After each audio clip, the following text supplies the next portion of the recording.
संथाल परगना रे बांग्लादेशी घुसपैठी इदी कतेन पूर्व मुख्यमंत्री बाबूलाल मरांडी मेन किदा जे संथाल परगना रे संथाला जहां जनसंख्या मेना गना नवा दिन बा दिन समाप्त कगार रे चला गना और हजू कान दिन रे नोंका हुआ जे जहां तना नित झारखंड रे जहां तना पहाड़िया समाज हांडे नांडे मिद बार को नेल नामो कना नोंका गे संथाल हो हांडे नांडे मिद बार को नवा इदी कतेन के पूर्व मुख्यमंत्री बाबूलाल मरांडी मुख्यमंत्री हेमंत सोरेन इदी कतेन हो सवाल रकाब केदा जे सरकार नोडे आदिवासी या तहन तुलुय आदिवासी गी सुरक्षित बनु का को तो नोम झारखंड रे मिटन अडी मारांग मुद्दा गना आपे जतोड़ पे बड़ा गया जे झारखंड रे चिलिका बांग्लादेशी घुसपैठी झारखंड रे बोलो कते संथाल परगना रे बोलो कते संथाल कुरेन बहु बेटी चितार रे चिलिका नजर को दोहे कना और चिलिका संथाला जहां जायगा मेना गदा नोआ कुकु अतिक्रमण कना चिलिका संथाल कुड़ी गिद्रा आदिवासी कुड़ी गिद्रा साव बापला कते उनको लब जिहाद रे फसाव कते चिलिका आदिवासी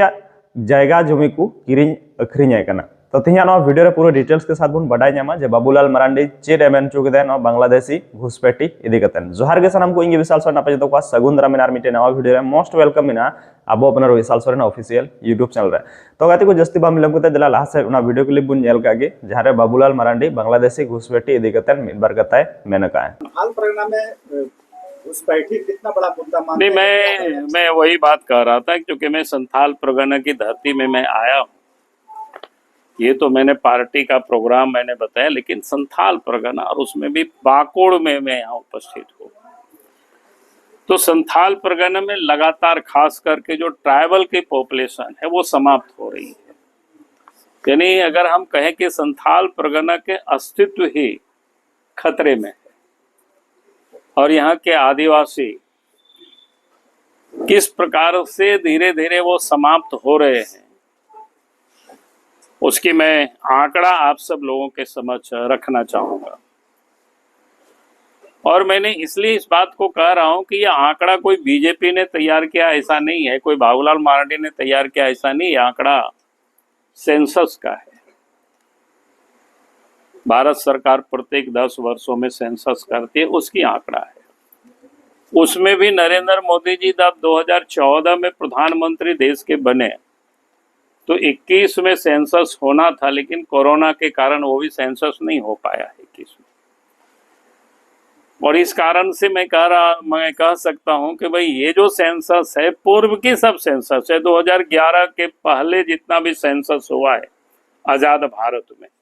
उसकी मैं आंकड़ा आप सबके समझ रखना चाहूंगा। और ये सिर्फ आदिवासी नहीं, सबके लिए ये चिंता का विषय है, विचार करने का विषय है कि आखिर इतनी बड़ी आबादी जो आदिवासियों के, जिन लोगों के संघर्ष के बदौलत संथाल परगना भी सिद्धो कान्हू का संघर्ष आप सबको पता है,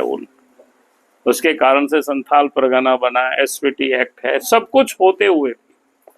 लेकिन आज संथाल परगना में आदिवासियों का अस्तित्व बिल्कुल खतरे में है। जिस रफ्तार से आदिवासियों की पॉपुलेशन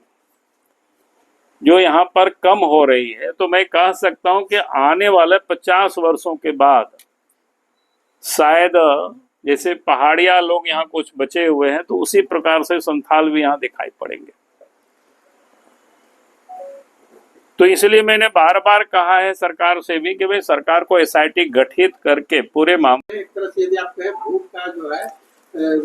ध्रुवीकरण करना चाहते हैं, लेकिन आपको उसका नुकसान होता है साहेबगंज या संथाल पर, साहेबगंज जिला ले या पाकुड़ जिला। नहीं, मैं सिर्फ आपको बताता हूँ कि हमारी पार्टी में, इसलिए कह रहा हूँ ना, ये आपको गलतफहमी है कि हम वोट की राजनीति करते हैं। हम देश के लिए राजनीति करते हैं।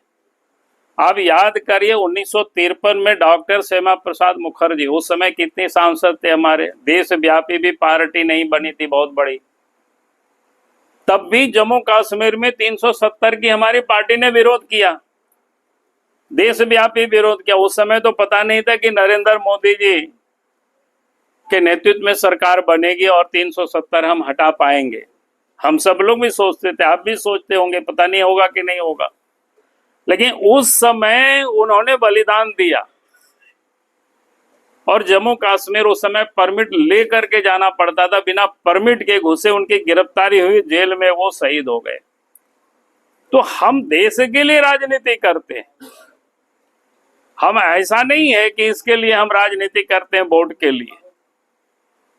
और मैंने आपको बताया कि ये जो आज संकट है, आदिवासी का ही नहीं, धीरे धीरे सभी का संकट होगा। और मैं तो कहता हूं आप पाकिस्तान को देख लीजिए ना, मुस्लिम कंट्री, अफगानिस्तान से भी मुसलमान थे, अभी कितने लोगों को बाहर अफगानिस्तान भेज दिया, जो जिनको शरणार्थी के रूप में रखा था उनको बोझ बोझ करके वहां से भगा दिया। तो हमारा सवाल ये नहीं था, हमारा सवाल ये है कि जो आबादी जो बढ़ी, चाहे घटी या मुस्लिमों की बढ़ी, जैसा आप जो है आंकड़ा बता रहे हैं, तो जब आपकी सरकार रही तो आपके भी तो पदाधिकारी के कार्यकाल में ऐसा हुआ, तो क्यों इस ठोस कदम देखिए, पहली बात तो मैं कहूंगा कि उस समय हम सब लोगों ने इसको देखा नहीं था। आप कहेंगे इसको कैसे आपने देखा? जब पिछले चुनाव में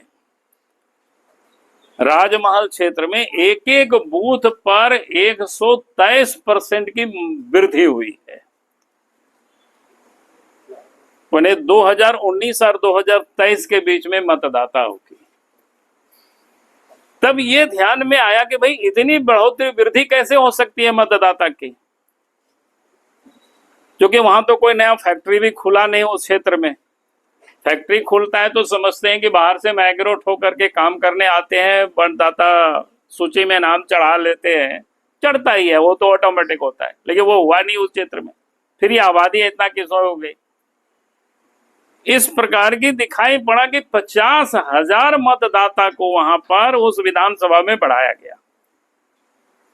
तब ध्यान में आया कि भाई आखिर ये हुआ क्या है मामला, थोड़ा सा और उसको देखा जाए।